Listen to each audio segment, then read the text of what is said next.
ദൈവനാമം മഹത്വപ്പെടുമാറാകട്ടെ. 2009 ജൂലൈ മാസം 26 pastor Diego Lois പരിശുദ്ധാത്മാവ് നിയോഗത്താൽ ഇംഗ്ലണ്ടിലെ ബാത്ത് എന്ന പട്ടണത്തിൽ പ്രാർത്ഥിച്ച് ആരംഭിച്ച ബേഥൽ പെന്തക്കോസ്റ്റൽ ചർച്ച് ഇന്ന് 15-ാം വർഷം തികയുമ്പോൾ തികഞ്ഞ സംതൃപ്തിയോടെയും നന്ദിയോടെയും ദൈവം നടത്തിയ വഴികളെയും ഇത്രത്തോളം അനുഗ്രഹിച്ച വിധങ്ങളെയും ഞങ്ങൾ നന്ദിയോടെ സ്മരിക്കുന്നു. അനേകം ആത്മാക്കളെ നേടുവാനും അനേകരെ കൃപയിലേക്ക് നയിക്കുവാനും മുഖാന്തരമായി കൊണ്ടിരിക്കുന്നു. ആത്മിക സത്യങ്ങളെക്കുറിച്ചും ക്രിസ്തീയ മർമ്മങ്ങളെക്കുറിച്ചും കൂടുതലായി അറിയുവാൻ ബന്ധപ്പെടുക pastor Diego Luis, Bethel pentecostal church, Bath. Mobile number 00447778477727. ദൈവം നമ്മളെല്ലാവരെയും അനുഗ്രഹിക്കുമാറാകട്ടെ. പ്രിയമുള്ളവരെ, വർത്തമാനകാലത്തിൽ പെന്തക്കോസ്ത് സമൂഹത്തിൽ നാം കണ്ടും കേട്ടുമിരിക്കുന്ന മൂല്യച്യുതിയുടെ ഒരു നേർക്കാഴ്ചയാണ് ഞങ്ങൾ ഇവിടെ അവതരിപ്പിക്കുന്നത്. ഒരു കാലത്ത് നാം അഭിമാനത്തോടെ നമ്മുടെ ജീവിതത്തോട് മുറുകെ പിടിച്ചുകൊണ്ടിരുന്ന വേർപാടും വിശുദ്ധിയും ഇന്നെവിടെയോ നഷ്ടമായിരിക്കുന്നു. നമ്മുടെ ജീവിതത്തിന്റെ അടിസ്ഥാനമായിരുന്ന ദൈവജനത്തിൽ നാം ഏറെ അകന്നുപോയിരിക്കുന്നു. എന്തിനേറെ പറയുന്നു, നമ്മുടെ വിശുദ്ധാരാധനകളിൽ പോലും ഉന്തൽ ഊതൽ തുടങ്ങിയ വചനവിരുദ്ധമായ വൈകൃതങ്ങൾ കടന്നുകൂടിയിരിക്കുന്നു. പരിതാപകരമായ ഈ അവസ്ഥയിൽ നിന്ന് മടങ്ങി വരുവാൻ മനസ്സില്ലാതെ പണത്തിന്റെയും ആഡംബരത്തിന്റെയും സ്ഥാനമാനങ്ങളുടെയും പിന്നാലെ പോകുന്ന പെന്തക്കോസ്ത് സമൂഹത്തിലേക്ക് ഒരെത്തിനോട്ടമാണ് ഞങ്ങൾ ഇവിടെ ചെയ്യുന്നത്. ഇത് ഞങ്ങൾ ആരെയും വിമർശിക്കാനോ അധിക്ഷേപിക്കാനോ അല്ല, മറിച്ച് ഒരു വിശകലനം മാത്രം. ഇതൊരു തമാശയായി കാണാതെ ഇതിലെ സന്ദേശം ഉൾക്കൊണ്ടുകൊണ്ട് നമ്മുടെ ക്രിസ്തീയ ജീവിതം നമുക്ക് വചനാശ്രിതമാക്കാം. ബേഥൽ ലൈഫ് ചർച്ചിന്റെ യുവജന വിഭാഗമായ PIPയെ നിങ്ങൾക്കായി അവതരിപ്പിക്കുന്നു റവറൻഡ് മുൻഷി.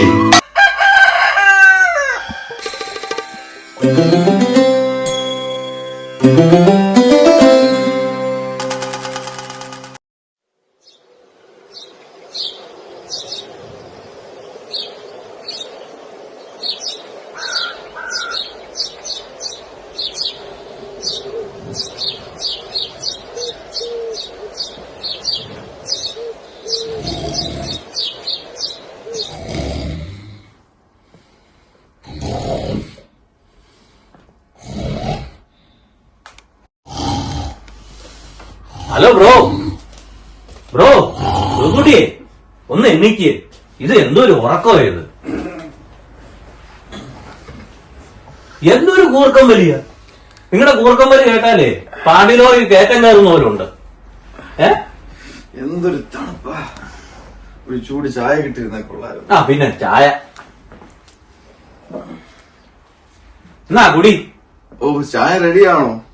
അതെ, നാളെ മുതൽ അവരവരൊക്കെ തന്നെ അടുക്കള കയറിക്കണം. എനിക്ക് വയ്യ എല്ലാവർക്കും വെച്ചു വിളമ്പി തരാനൊന്നും. നിന്നെ പോലെ നിന്റെ ആൾക്കാരനെ സ്നേഹിക്കുന്നതാണ് നമ്മുടെ കർത്താവ് യേശുക്രിസ്തു പറഞ്ഞേക്കുന്നത്. എല്ലാം വചനം അറിയാമല്ലോ. എന്നിട്ടാണോ ഞായറാഴ്ച ഈ കൂർക്കം വലിച്ചു കിടന്ന് ഉറങ്ങിക്കൊണ്ടിരിക്കുന്നത്? ഞായറാഴ്ച രാവിലെ മൂടി പൊതിച്ച് കിടക്കാൻ അതൊരു സുഖമാണ് മോനെ. എന്നാ ഉറങ്ങിക്കോ. എന്നാ ജോലിക്കും പോണ്ട, കിടന്നങ്ങ് ഉറങ്ങിക്കോ നല്ലതായിട്ട്.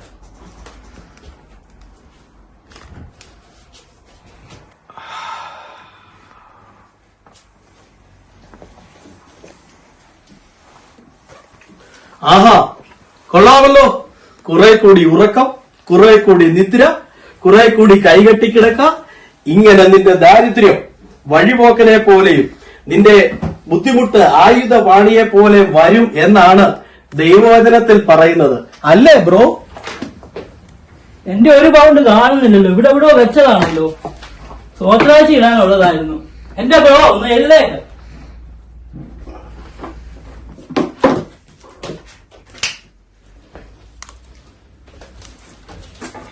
ഹലോ ബ്രോ, എന്തോ തപ്പുന്നേ?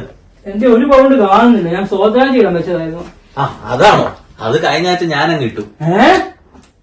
പിന്നെ പേടിക്കേണ്ട കാര്യമില്ല, ഈ ആഴ്ച മുതൽ നമുക്ക് ചർച്ച QR കോഡൊക്കെ തുടങ്ങി, അതങ്ങ് യൂസ് ചെയ്യാമോ? സ്വത്രാഴ്ച ആകുമ്പോ ഒരു പൗണ്ട് ഇട്ടാൽ മതിയായിരുന്നല്ലോ, ആരും അറിയത്തില്ലായിരുന്നു. QR കോഡ് ആകുമ്പം 5 പൗണ്ടെങ്കിലും കുറഞ്ഞത് കേട്ടണ്ടേ? അത് കറക്റ്റ് കേട്ടോ, പറഞ്ഞ കറക്റ്റാ. ആഹാ, അത് കൊള്ളാമല്ലോ. ദൈവവചനത്തിൽ എന്താണ് പറയുന്നത്? സന്തോഷത്തോട് കൊടുക്കുന്നവനെ ദൈവം അനുഗ്രഹിക്കും. നമ്മൾ ദൈവവചനത്തിൽ കാണുന്നു, വിധവ 2 കാശിട്ടു, അവളുടെ സമ്പാദ്യം മുഴുവൻ അവൾ ഇട്ടു. അങ്ങനെ സന്തോഷത്തോടെ ദൈവത്തിന് വേണ്ടി നാം കൊടുത്താൽ ദൈവം നമ്മളെ അനുഗ്രഹിക്കും. ഇതന്നെ ബ്രോ, ആരാധനയ്ക്കൊന്നും പോകുന്നില്ലേ? ഇല്ല, എനിക്കിന്ന് ഡ്യൂട്ടിയാ. ആഹാ. അടുത്ത ആഴ്ച നമ്മുടെ ചർച്ചിലെ ബാർബിക്യൂ പാർട്ടി ഇല്ലേ, അന്ന് ഞാൻ ഓഫ് എടുത്തു. അത് നന്നായി. പിന്നെ ഒരു കാര്യം പറയണേ, ബ്രോ സാക്ഷ്യം പറഞ്ഞ പ്രത്യേകം എനിക്ക് USVC വേണ്ടി അപ്ലൈ ചെയ്തിട്ടുണ്ട്, അതിനുവേണ്ടി പ്രാർത്ഥിക്കാൻ പറയണേ. അത് പറയാം. പിന്നെ നിങ്ങളുടെ ഈ USVC വേണ്ടി നമുക്കൊരു കാര്യം ചെയ്യാം. സഭയായിട്ടൊരു ഉപവാസ പ്രാർത്ഥനയും പിന്നെ ഒരു ചെയിൻ പ്രയറും അങ്ങ് പ്രഖ്യാപിച്ചേക്കാം. അത് ശരിയാ. എന്നിട്ട് വേണം എനിക്ക് വിസ കിട്ടിയിട്ട് വേണം PC-നാക്കി കൺവെൻഷനിൽ കയറി സ്റ്റേജിൽ കയറി ചെത്താൻ. ആയിക്കോട്ടെ ബ്രോ, നടക്കട്ടെ. ഐഡിയ കൊള്ളാമല്ലോ ബ്രോ.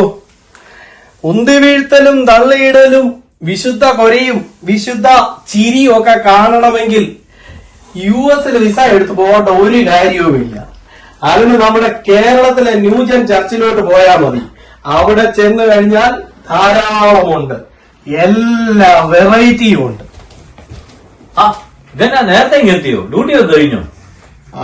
ഇന്നത്തെ കഴിഞ്ഞു. പിന്നെ ഇന്നത്തേക്ക് തേങ്ങ അരച്ച കറി വേണോ അതോ സാധാ കറി മതിയോ? അത് വറുത്തരച്ചത് കഴിക്കാനാണ് അതിന്റെ ടേസ്റ്റ്. വെറുതെ കൊളസ്ട്രോൾ വലിച്ച് കയറണ്ട ബ്രോ. ദൈവവചനത്തിൽ ഇങ്ങനെ പറയുന്നു, തീത്തോസ് 1:12 ചിലർ സർവ്വത അസത്യവാദികളും ദുഷ്ടജന്തുക്കളും മടിയന്മാരും പെരുവയറന്മാരും അത്രേ. പിന്നെ ഒരു കാര്യമുണ്ട്, എല്ലാരും കുക്കിംഗ് ഒക്കെ പഠിച്ചോണം. കർത്താവ് വരുമ്പോ ഞാനങ്ങ് പോവും. അത് കുഴഞ്ഞല്ലോ, സാരല്ലോ, നമുക്ക് യൂട്യൂബ് നോക്കി പഠിക്കാം. ബ്രദറെ, പറവാൻ താമസവും കേൾപ്പാൻ വേഗതയും വേണമെന്നാണ് ദൈവവചനം പറയുന്നത്. ബ്രോ, അങ്ങേര് നമുക്കിട്ടെന്ന് വെച്ചതാണല്ലോ. ആണോ? കർത്താവ് വരുമ്പോ നമ്മളെല്ലാം തള്ളപ്പെടും, അങ്ങേര് പോകും എന്നാണോ അതിന്റെ അർത്ഥം? മനസ്സിലായോ? അത് ശരിയാണല്ലോ. എന്തു പറ്റി ബ്രോ? വല്ലാതെ ദുഃഖിച്ചിരിക്കുന്നല്ലോ. എന്ത് പറയാനാ ബ്രോ, എന്റെ US-ന്റെ വിസ റിജക്റ്റ് ആയി. ഞാനാണ് ചർച്ചിൽ എല്ലാരോടും പറഞ്ഞു, എന്തൊക്കെ പ്രതീക്ഷയായിരുന്നു. അശോ, കഷ്ടമായി പോയല്ലോ. എന്തൊക്കെയായിരുന്നു അമേരിക്കൻ വിസ, PC-നാക്കൽ കൺവെൻഷനിൽ പോയി ചത്തണം, ഉന്തണം, തള്ളിയിടണം. അങ്ങനെ ജോസൂട്ടിക്ക് മതിയായി. വചനം പറയുന്നു, മുമ്പേ അവന്റെ രാജ്യവും നീതി അന്വേഷിപ്പീൻ, അതോടുകൂടി ഇതൊക്കെയും നിങ്ങൾക്ക് കിട്ടും. പിന്നെയും വചനം പറയുന്നു, അതുകൊണ്ട് അവൻ നിങ്ങളെ തക്ക സമയത്ത് ഉയർത്തേണ്ടതിന് അവന്റെ ബലമുള്ള കൈക്കീഴ് താണിരിപ്പീൻ. 1 പത്രോസ് 5:6. കടിച്ചതും പോയി, പിടിച്ചതും.